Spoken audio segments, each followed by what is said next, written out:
கஜேந்திரன் என் யானை அது ஆற்றங்கரைக்கு நீரருந்த போகும்போது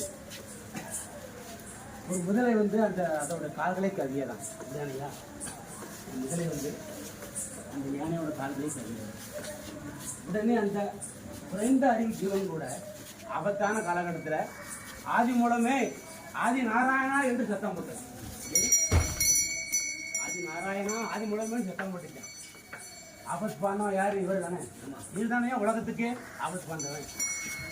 உடனே அவருடைய சுதர்சன சக்கரத்தை கொண்டு அந்த முதலையை வதம் செய்து இந்த கஜேந்திரன் யானையை காப்பாற்றினார். அதுக்கு நன்றி விசுவாசம் தான் ஐயாவோட ஆவன் திருக்காட்சியில உண்ணாந்தல அன்னைக்கு அவர் வாகனமா சொல்லுவாங்க.